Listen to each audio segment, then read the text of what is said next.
শ্রদ্ধেয় গণেশ পাল মহাশয়, তাকে আমার সশ্রদ্ধের নমস্কার জানাই। স্বাগত ভাষণ দিলেন রণজয় গাঙ্গুলি, তাকে আমার ভালোবাসা এবং প্রীতি শুভেচ্ছা জানাই।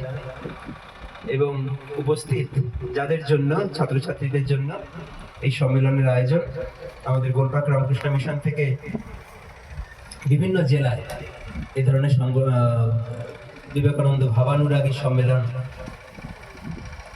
অর্গানাইজ করে থাকি, সংগঠিত করে থাকি। সেই আগত যুবক যুবতীদের, ছাত্রছাত্রীদের আমার ভালোবাসা। কিছুক্ষণ আগে দুজন যে সুভাষিতানি বললো না, তাতে আমি একটু ইমোশনাল হয়ে পড়েছি। এত সুন্দর সুললিত কণ্ঠে ওরা পাঠ করছিল সেই প্রাচীন ভারতের। এই জিনিসগুলো অনেকদিন আগে পড়েছি। কি সুন্দর আমরা আমাদের শরীরটাকে সাজাই, তো শরীরটাকে কে না সাজাতে চায়? ছেলেরা একভাবে সাজায়, মেয়েরা আরেকভাবে সাজায়। নানা রকম আভূষণ দিয়ে, ছেলেদেরও আভূষণ আছে, সেটা আলাদা বিভিন্ন রকমের প্রকারের, মেয়েদের আভূষণ আবার অন্য প্রকারের। কিন্তু এই সুভাষিত কি বলেছে আমরা যদি একটু চিন্তা করি, আমাদের প্রত্যেকটা যে অঙ্গ প্রত্যঙ্গ আছে না, তাদের ভূষণ, তাদের কি অলংকার হবে আমাদের নির্দিষ্ট করাই আছে।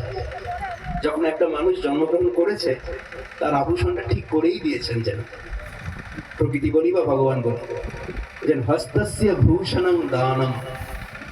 এই যে হাতে আমরা চুড়ি, মালা, আংটি, কত কিছু পরি, বলছে হস্তস্য, হাতের ভূষণটা কি? যদি আমরা পরোপকারের জন্য কিছু দান করি, এটা হচ্ছে ঠিক ঠিক হাতের ভূষণ বলে। মানে শুধু হাতের সুন্দর করে রাখার জন্য আংটি পরছি, গয়না পরছি, বালা পরছি, কেউ আবার এখানে হাত বাজু পরে, এইগুলো পরে তো কি হাতের মধ্যে দুদিনের জিনিস, বা কিছুক্ষণ পরে আর ভালোও লাগবে না, অস্বস্তিকর লাগবে কিছুক্ষণ পরে। ঘন্টা তিনেক যদি এই আভূষণগুলো রাখা হয়, মোটা একটা হাতের বালা যদি রাখা হয় হাতে, 3 ঘন্টা পরে কখন যেন খুলে ফেললে বাঁচবে। কিন্তু ঠিক যদি ভূষণটা যদি আমরা পড়ি, ধারণ করি, দান দান কর্ম হস্তস্য ভূষণং দানম, তাহলে নিরন্তর শেষ নেই এর। 3 ঘন্টা কেন, 3 দিন ধরে চলতে পারে এটা, তবুও কম পড়বে না, বা আমাদের শেষ হবে না এই ভূষণ ধারণ করাটা। তারপর বলছেন কণ্ঠস্য ভূষণং শাস্ত্রম, গলার জন্য নেকলেস পরি, বা আরো ভেতরকার ভূষণের জন্য আমরা গলার স্বর রেওয়াজ করি। যারা গান বাজনা শেখো তারা জানো গলাটাকে কি করে সুন্দর করা যায়, মধুর করা যায়। ওই যে সেই কণ্ঠ দিয়ে, সেই গলা দিয়ে যদি শাস্ত্র বাক্য বেরোয়, ভালো কথা, সুভাষিত, সুভাষিত মানে সুভাষিত, সুন্দর কথা যদি বেরোয়, সুন্দর ভাষা যদি বেরোয়, একটা বাজে কথা যদি না বলি। এই সম্মেলনের উদ্দেশ্য এটাই। স্বামীজি এগুলোই বলছেন যে কাউকে দুঃখ দিও না, পরোপকারায় পরোপকারায় পুণ্যায় পাপায় পরপীড়না। যদি কোনো পাপ বলে কিছু থাকে জগতে, সেটা হচ্ছে পরের পীড়ন। সে পরের পীড়ন মানে কিন্তু তাকে মারধর করতে হবে, বা তাকে চাবুক মারতে হবে, তাকে ফেলে একদম পদদলিত করতে হবে, তা নয়। পদদলিত আরেকভাবে করা যায়, মুখের ভাষা দিয়ে। যে ছোট, তাকে আমি একদম ভাষা দিয়ে এমন চাপকানো যায় না, কল্পনা করতে পারবে না। অনেকে আছে ভাষা দিয়ে চাপকাতে জানে, চাবুক মারতে জানে, কিন্তু এটা কিন্তু হলো না। এটা কিন্তু গলার বা কণ্ঠের বা মুখের অলংকার হলো না। অলংকার সেটাকেই হবে, তখনই হবে যখন সেই মুখ দিয়ে, ঈশ্বর প্রদত্ত মুখ দিয়ে যখন সুন্দর ভাষা বেরোবে, যে ভাষা অপরের মনকে আঘাত দেবে না, অপরকে উৎসাহ ছাড়া কখনো অনুৎসাহ, নিরুৎসাহ করবে না, সেটাই হচ্ছে সুভাষিত। এবং সেই কণ্ঠ, সেই আভূষণটাই হচ্ছে কণ্ঠের ভূষণ, শাস্ত্র বাক্য, শাস্ত্রে যে ভালো ভালো কথাগুলো আছে, এটা হচ্ছে কণ্ঠস্য ভূষণং শাস্ত্রম। আরেকটা বলছেন সত্যস্য, কণ্ঠস্য ভূষণ সত্য, এই সত্য বাক্য, আর সত্যস্য ভূষণং শাস্ত্রম। আমরা যদি সবসময় ভালো ভালো কথা শুনি, ওই যে গান্ধীজির 3টে বাদরের গল্প, বাদর দেখো না, বুড়া মত সোচো, বুড়া মত দেখো, বুড়া মত শুনো। ভালো কথা শুনবো, খারাপ কথাগুলো শুনবো না। ভালো জিনিস দেখবো, খারাপ জিনিসটা দেখবো না। ভদ্রং করণে ভি শৃণুয়াম দেবা, এই শান্তিমন্ত্র পাঠ হলো। সেই প্রাচীন ভারত থেকে একই জিনিস চলছে, একই জিনিস চলছে আমাদের ভেতরে দেওয়া হচ্ছে। বসে পড়, বসে পড়, তাড়াতাড়ি বসে পড়।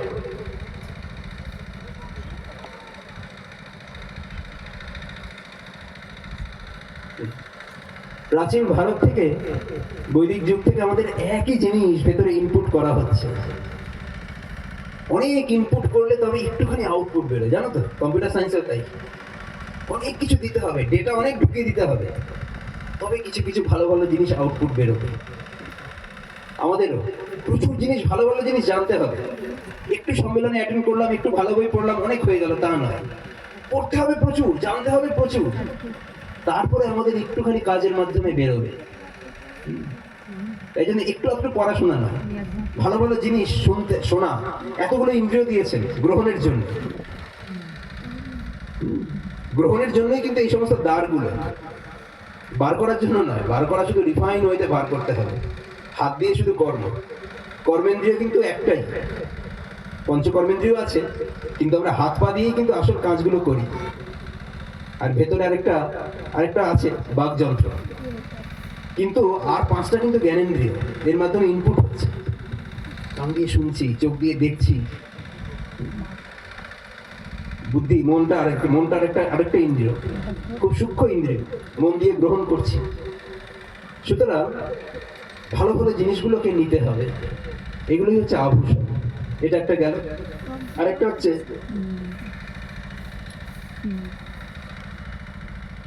যেটা পাঠ করা হলো, পরোপকারায় জীবন্তি বৃক্ষা, পরোপকারায় বহন্তি নদ্যাঃ। পরোপকারের জন্য নদী বইছে, এত এত নদী, ভারতবর্ষ নদী মাতৃকার দেশ। সব নদীগুলো সাগরে মিলিত হওয়ার জন্য বয়ে যাচ্ছে, পরোপকারায়। আর বৃক্ষগুলো দাঁড়িয়ে আছে পরোপকারায়, পরের কল্যাণের জন্য, নিজের জন্য একটাও না। তেমনি আমাদের এই শরীরটা যে আমরা ধারণ করে আছি, সেটা নিজের জন্য নয়, পরোপকারায়। এই যে পরোপকারায় পুণ্যায়, দেখা যদি বিচার করে দেখা যায় যে পৃথিবীতে যতগুলো লিভিং ক্রিচার আছে না, পশু পাখি বৃক্ষ, এগুলো সবই পরোপকারের জন্যই বেঁচে আছে। মানুষই একমাত্র স্বার্থপরের জন্য বেঁচে থাকে। আবার এই মানুষই আবার নিজেকে চেঞ্জ করতে পারে। যে পবিত্র মানুষ, বিবেকানন্দের মতো হতে বলছি না, বিবেকানন্দের নিচেও অনেকে আছে যারা বিবেকানন্দকে আদর্শ বলে গ্রহণ করেছেন। এইভাবে যারা জীবন যাপন করছেন, তারাও কিন্তু সেই পরোপকারের জন্যই বেঁচে থাকেন। এই স্বামীজি একটা কথা বলেছেন, go to the nature for learning. প্রকৃতির কাছে যাও, শিক্ষা গ্রহণ করো। প্রকৃতি, world will teach you, Swamiji বলছেন। এই জগৎটা আমাদের শিক্ষা দিচ্ছে, শিক্ষার জন্য কারোর কাছে যাওয়ার প্রয়োজন নেই। যে পরোপকার আমার কাছে আসার প্রয়োজন নেই। ভালো করে নেচারটাকে লক্ষ্য করো, প্রকৃতিটাকে দেখো, প্রত্যেকটা জিনিস কিন্তু পরোপকার করে যাচ্ছে।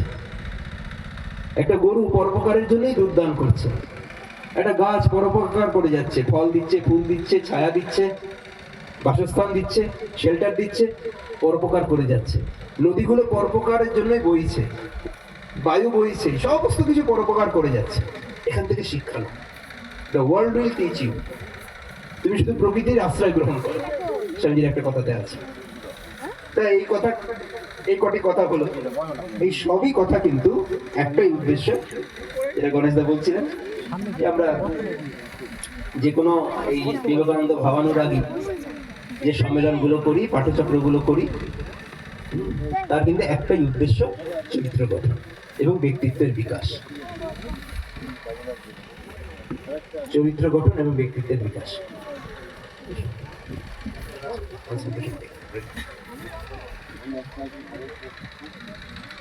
বসে পড়ো, চিরঞ্জিত, তুমি যাও, পেছনে যাও।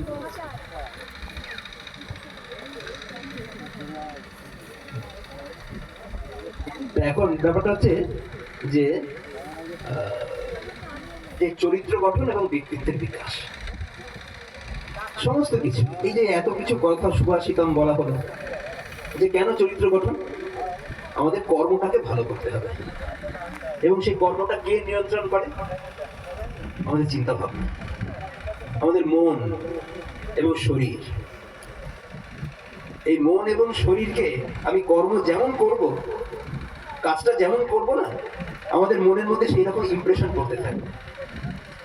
তোমরা কেউ হয়তো পড়েছো, নানা রকম ক্লাসের ছেলেমেয়েরা আছো, কেউ ওই শিলা পড়নি, বা মিউজিয়ামে অনেকে গেছো, পাললিক শিলা, নানা রকম আছে, শিলা আছে। একটা গাছ মিউজিয়ামে, ইন্ডিয়ান মিউজিয়ামে যাবে কলকাতা, দেখবো যে একটা গাছ কিরকম পাথর হয়ে গেছে। একটা পাতা 1000 বছর ধরে থাকতে থাকতে, ভেতরে পাথরের চাপা পড়ে থাকতে থাকতে সেই পাথরটা পাতার আকার ধারণ করেছে, পাথরটা প্রস্তরীভূত হয়ে গেছে, ফসিল হয়ে গেছে। তেমনি মানে ওই পাথরের মধ্যে একটা পাতার ইমপ্রেশন, পাতাটা একটা কি বলতো, একটা পাতলা একটা পাতা, এরকম হাত দিয়ে ছেড়া যাবে, সেই পাতাটা দুটো পাথরের তলায় চাপা পড়ে থাকতে থাকতে অনেক বছর ধরে, 1000 বছর ধরে সেই পাথরের গায়ে সেরকম পাতার একটা ছাপ পড়ে গেছে। তেমনি আমরা যে কাজটা করব, সেই কাজটা বা আমরা যে কথাটা বলবো, যে চিন্তাটা করব মন দিয়ে, এগুলো হচ্ছে ইনস্ট্রুমেন্ট। হাতটা একটা ইনস্ট্রুমেন্ট, একটা যন্ত্র, মনটা একটা যন্ত্র, মুখটা একটা যন্ত্র, বাকযন্ত্র বলা হয়। বাকযন্ত্র বলে না, বাকযন্ত্র মানে এই মুখ দিয়ে কথা বলছি, এটা একটা যন্ত্র। হৃদযন্ত্র বলা হয়, হৃদযন্ত্র বিকল হয়েছে, পেসমেকার লাগাও, হসপিটালে যাও।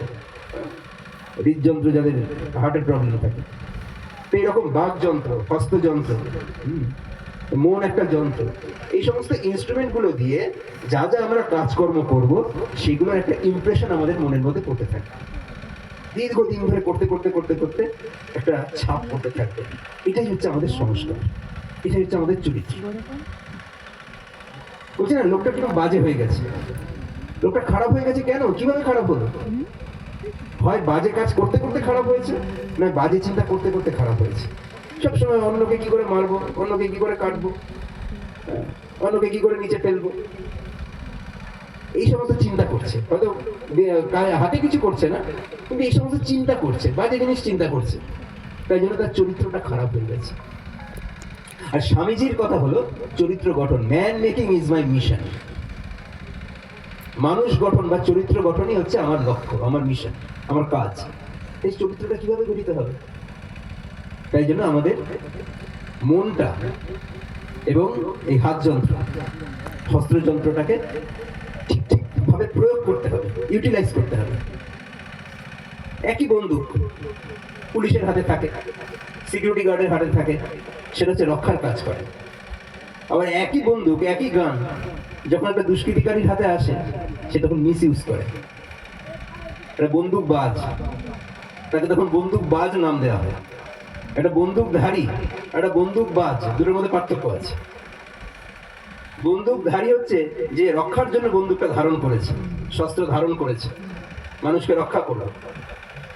আর বন্দুকবাজ হচ্ছে, আমেরিকাতে মাঝে মাঝে দেখবে এরকম আছে, সবার হাতে তো বন্দুকের লাইসেন্স থাকে, সবার ঘরে ঘরে বন্দুক থাকে, হঠাৎ করে ঢুকে স্কুলে ঢুকে র্যান্ডম বন্দুক চালাতে থাকে। মাথাটা খারাপ আছে, পাগল বলেই করে, অনেকগুলোকে মেরে ফেলে, এরকম এদের বলা হয় বন্দুকবাজ। তাহলে আমার এই যন্ত্রগুলো সব কিন্তু আমার হাতে আছে, এগুলো কিন্তু আরো পাওয়ারফুল যন্ত্র, বন্দুকের থেকেও পাওয়ারফুল যন্ত্র আমার এই মুখটা, আমার এই হাতটা, আমার এই মনটা।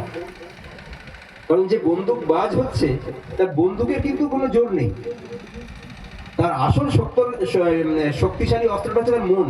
তার মনটা খারাপ হয়ে গেছে, তাই জন্য সে আজকে বন্দুকবাজ হয়ে গেছে। কিন্তু যে মনটা ভালো, যার মনটাকে সে পবিত্র করেছে, ভালো করেছে, মনটাকে সে জনকল্যাণে বা পরোপকারের জন্য নিযুক্ত করেছে, আমাদের সেনাবাহিনীরা নিরন্তর পাহারা দিচ্ছে বর্ডারে, দেশের বর্ডারে, সব সময় দেশ মাতৃকার সেবার জন্য তারা নিয়োজিত হয়েছে, জীবনটাকে নিয়োগ করেছে। এই রকমের হচ্ছে একজন বন্দুক ধারণ করছেন, আরেকজন বন্দুক বাজ হয়ে যাচ্ছে। তেমনি আমাদের এই প্রত্যেকটা ইনস্ট্রুমেন্ট আমাদের যে শরীরের মধ্যে আছে, এই যন্ত্রগুলোকে আমরা কিভাবে ইউটিলাইজ করব তার উপরে কিন্তু নির্ভর করছে আমাদের চরিত্র। আমাদের যেমন চরিত্র তেমন ভাবে এগুলোকে ইউটিলাইজ করব। আবার এগুলোকে যেমন ভাবে ইউটিলাইজ করব তেমন ভাবে আমাদের ভবিষ্যতের জন্য চরিত্র গঠিত হবে। আমি আগে আগে যে সমস্ত কাজগুলো করেছি, একজন মানুষ যেভাবে কাজকর্মগুলো করেছে, যে যে চিন্তা করেছে পাস্টে, এখন বর্তমানে এইরকম একটা শরীর ধারণ করেছে, এইরকম তার চরিত্র গঠিত হয়েছে। আবার এখন যে যে কাজকর্মগুলো করবে, এখন যে যে চিন্তাগুলো করবে, কল্পনাগুলো করবে, ভবিষ্যতে তার সেই রকম চরিত্র গঠন হবে। এটা কিন্তু মনে রাখতে হবে। একটা জায়গা কিন্তু থেমে থাকবে না, আমাদের জীবনটা কিন্তু একটা জায়গায় মানে স্ট্যাগনেন্ট হয়ে থাকবে না, বদ্ধ হয়ে থাকবে না, জীবনটা প্রবাহ চলতে থাকবে। আমরা কখনো সুখী হই, কখনো দুঃখী হই। দুঃখী হই তখনই যখন অকল্যাণকর কিছু কাজ করি আমরা, তখনই জীবনটা দুঃখে ভরে যায়। দেখবেন প্রচুর মানুষ বলে যে কি দুঃখে আছি ভাই, এ দেখে না, ও দেখে না, এ দেখে না, ও দেখে না, আমরা বলে যাই, কিন্তু নিজে যে কি করেছি একবার আমরা বুঝি না, একবার চিন্তা ভাবনা করি। স্বামীজি বলছেন না, you are the creator of your own destiny. নিজের দুঃখের জন্য তুমি কাউকে দোষ দিতে পারো না, নিজের দুঃখের জন্য তুমি নিজেই দায়ী। এটা আবার অন্যকে বলার জন্য না, এটা কিন্তু নিজেকে বোঝার জন্য। কেউ একটা দুঃখে আছে, এবং তোমার দুঃখের জন্য তুমি দায়ী, এটা কিন্তু বলার জন্য না। এটা হলো স্বামীজি খুব বলবেন, এটা স্বামীজি পছন্দ করতেন। স্বামীজির কাছে এরকম এসেছিলেন যে কলকাতায় দুর্ভিক্ষ হয়েছে, তার কিছু এই গোপালনী সভা, গরু পালন করেন, গোমাতাকে পালন করেন, তারা স্বামীজির কাছে গেছেন, বলে আপনার তো বিদেশে প্রচুর নাম ডাক, তা আপনি কিছু এই গোপালনী সভার জন্য, গোমাতা পালনী সভার জন্য কিছু অর্থ সংগ্রহ করে দিন। স্বামীজি বলছেন যে গোপালনী সভা, আমার যে নাম ডাক হয়েছে, আমি যদি অর্থ যদি কিছু আমি আনিও, আমি আগে মানুষের সেবার জন্য ব্যয় করবো, গরু পশু পাখি এদের জন্য সেবার জন্য কেন ব্যয় করবে? বলে গরু আমাদের মাতা, আমাদের শাস্ত্রে বলেছেন, ওরা বলছে গরু আমাদের মাতা, আমাদের শাস্ত্রে বলেছেন। স্বামীজি তখন একটু মুচকি বসে বললেন, এই জন্যই এই ধরনের সন্তানের জন্ম হয়েছে, গরুর সন্তান গরুই হয়েছে। তারপর লাস্টে বললেন যে আমার যদি কিছু উদ্বৃত্ত থাকে অর্থ, তাহলে আমি মানব সেবাতেই ব্যয় করব। তাহলে মানব সেবাটা কেন? এই কারণে বলছি যে এই যে আমাদের যে চিন্তাধারা, আমাদের যে চরিত্র, আমাদের যে পরোপকার, সেটার কথা বলতে গিয়ে যেটা বলছেন স্বামীজি যে পরোপকারায় পুণ্যায়, এই পরোপকার করে যেতে হবে। এই ক্যারেক্টার এভাবেই তৈরি হবে, চরিত্র এইভাবেই তৈরি হবে। দিনের পর দিন এগুলো কল্পনা করতে করতে আমাদের মনের মধ্যে একটা ইমপ্রেশন তৈরি হয়, একটা ছাপ পড়ে। আরেকটা কথা আছে, ব্যক্তিত্ব। ও আচ্ছা, এই চরিত্র গঠনের ক্ষেত্রে আরেকটা শেষ কথা হলো, এই যে হাত আর এবং মনটাকে আমাদের কে নিয়ন্ত্রণ করছে? আমাদের প্রাচীন ঋষিরা, আমাদের উপনিষদ শাস্ত্রাদি বা ভগবদ গীতা, আমরা যাই বলি না কেন, এগুলোই তো আমাদের অনুপ্রেরণার উৎসস্থল, এবং স্বামীজি এইগুলোকেই আবার পুনঃপ্রতিষ্ঠা করার জন্য এসেছে। রামায়ণ, মহাভারত, এই সমস্ত আমাদের যে ধর্মগ্রন্থগুলো, আমরা শুধু ধর্ম বলতে শুধু মানে ওই যে ঠাকুর ঘরে রাখার ধর্ম না, আমাদের যে প্রাত্যহিক কাজে যে সমস্ত কাজকর্মগুলো করে যাই, এই প্রত্যেকটাই ধর্মের ভিত্তিতে পালন করা উচিত। কর্মই ধর্ম আমাদের বলা হয়েছে হিন্দুদের, আর কিছু ধর্ম না। ধর্ম মানে পূজা অর্চনা, মন্দিরে যাওয়া বা ঠাকুর ঘরে যাওয়া, শুধু এইটুকু ধর্ম না। তাই জন্য তখনকার দিনে স্বামীজিকে ভুল বুঝতে, যে উনি মূর্তি মানেন না, দেবতা মানেন না, তা নয়। উনি একটা কথা বলতেন, স্বামীজি একটা কথা বলতেন, বলছে যে আমি সেই ভগবানের পূজারী যারা সবাই, যাকে ভুল করে সবাই মানুষ বলে। অর্থাৎ সব মানুষের ভেতরে তিনি আছেন, ভগবান আছেন। এই জীবন্ত ভগবানের পূজাকে তিনি বেশি গুরুত্ব দিয়েছেন এই যুগের জন্য, মূর্তিতে নয়। মূর্তির পূজা আমরা অনেক বছর ধরে করেছি, এখন জীবন্ত ভগবানের পূজা করতে হবে, যেটা কিন্তু আর কোনো ধর্মে এইরকম ভাবে দেখা যায় না। আমাদের ধর্মে আছে, প্রাচীন ভারতেও আছে, সেটা এই যুগের জন্য স্বামীজি আরো উদ্দীপিত করে দিয়ে গেছেন এই ভাবটাকে, যে মূর্তিতে আছেন, থাকতে পারেন, মূর্তিতেও ভগবানের পূজা হতে পারে, কিন্তু এই যুগের জন্য যেটা দরকার সেটা হচ্ছে জীবন্ত ভগবানের পূজা করা। প্রত্যেকটা মানুষকে যেটা বলতে গিয়ে এতগুলো কথা এলো, সেটা হচ্ছে ওই যে যদি কাউকে আমি বলে দিই যে তোমার কর্মফল তুমি ভোগ করছো,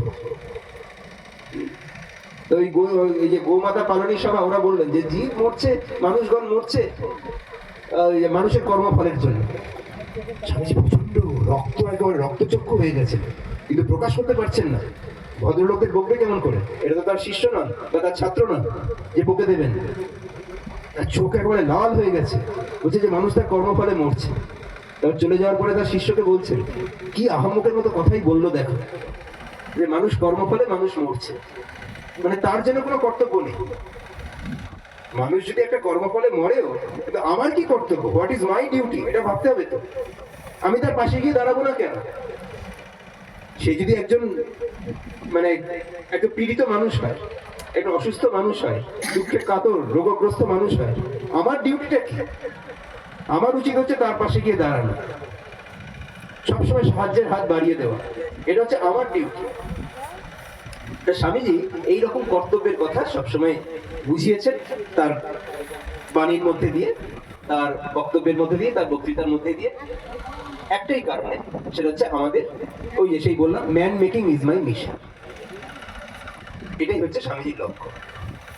এবং তারপরে যেটা, সেটা হচ্ছে আমাদের ব্যক্তিত্ব। ব্যক্তিত্বটা কিভাবে হয়? ওই যেটা বললাম যে আমাদের এই যে দেহ এবং ইন্দ্রিয়, মন এবং ইন্দ্রিয়কে কে নিয়ন্ত্রণ করছে? আমাদের অনেকে বলে না, মনটা কিন্তু আমার বশে নেই, আমার মনটা খুব চঞ্চল, আমি একটা পড়ায় ফোকাস করতে পারি না, বা আমি একটা কাজে ফোকাস করতে পারি না। শুধু পড়াশোনা না,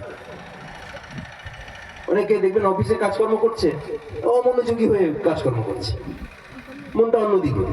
কম্পিউটারে হয়তো হাতটা আছে, মনটা অন্যদিকে, মনটা অন্য চিন্তা করছে।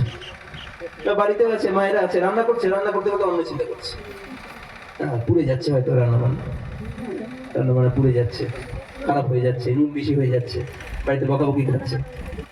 এরকম হয়। এটা সবকিছু কারণ হচ্ছে অমনোযোগী, মনটা নিয়ন্ত্রণে নেই। স্বামীজি তার জন্য একটা কথা বলতেন, যে যে ভালো রান্না করতে পারে সে ভালো সাধু হতে পারে। সাধু বলে যে ভালো মানুষ, তার মনটা বেশি একাগ্র। ভালো রান্না করতে গেলে খুব একাগ্রতা দরকার, কনসেন্ট্রেশন দরকার, ফোকাস দরকার, খুব ভালো যদি কেউ রান্না করতে চায়। এইটা হচ্ছে বলছে যে এই যে এই শরীর এবং মনটাকে কে নিয়ন্ত্রণ করছে। খুব চিন্তা ভাবনা করলে দেখা যায়, হঠাৎ করে বোঝা যাবে না, আমি বললাম আর তোমরা বুঝে গেলে সেটাও নয়, এটা নিয়ে রাত দিন ভাবতে হবে। তখন